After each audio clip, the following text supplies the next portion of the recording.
Le conte de Lyria et Solène. Il était une fois, dans un paisible village niché entre les collines dorées et les rivières chantantes, vivaient deux sœurs que tout opposait. Lyria, l'aînée, était douce, humble et ne rechignait jamais à la tâche. Dès l'aube, elle s'occupait des champs, soignait les animaux, réparait les abîmes troués et souriait même en ramassant les brindilles tombées des arbres. Sa sœur cadette, Solène, était d'une autre trempe. Belle comme le lever du soleil, elle aimait se contempler dans le miroir plus qu'elle n'aimait balayer la maison. Elle préférait les siestes au jardin aux corvées ménagères et passait son temps à rêvasser, en se plaignant que le monde ne lui donnait pas assez. Leur mère, veuve et vieillissante, ne pouvait plus s'occuper de grand-chose. C'est donc Lyria qui prenait sur ses épaules les tâches du quotidien, pendant que Solène se contentait de rire en disant « Le monde doit apprendre à me servir. Je suis née pour autre chose que laver des casseroles. » Mais le destin, comme souvent, avait ses propres plans.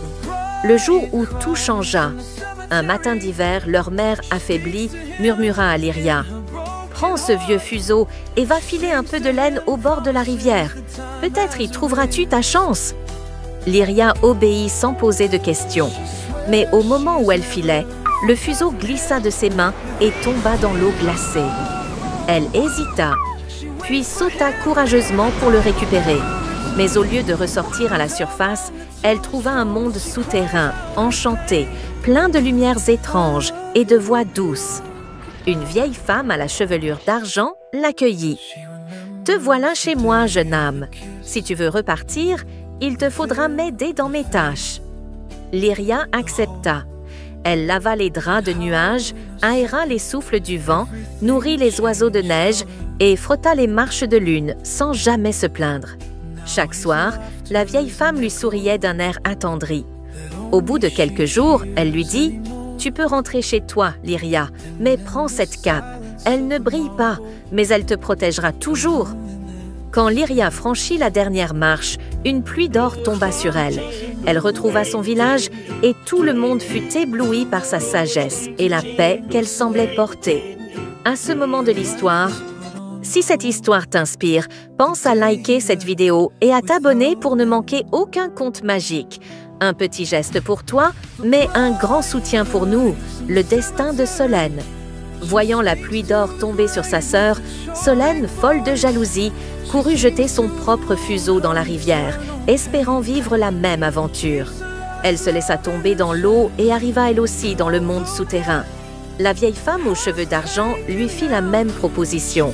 Mais Solène, paresseuse comme toujours, ne lava qu'un drap, jeta la nourriture aux oiseaux sans soin, refusa de balayer la neige et bâilla sans cesse. La vieille femme la regarda tristement et dit simplement « Tu peux rentrer maintenant. » Solène s'attendait à une pluie d'or, mais à la place, une pluie de suie tomba sur elle. Une suie collante qui refusait de partir, même après 1000 lavages. Elle rentra au village honteuse et toute la beauté qu'elle portait s'était fanée. Conclusion. Lyria continua de travailler avec bonté et fut aimée de tout le village. Solène, elle, dut apprendre l'humilité et peu à peu, avec l'aide de sa sœur, elle changea un peu.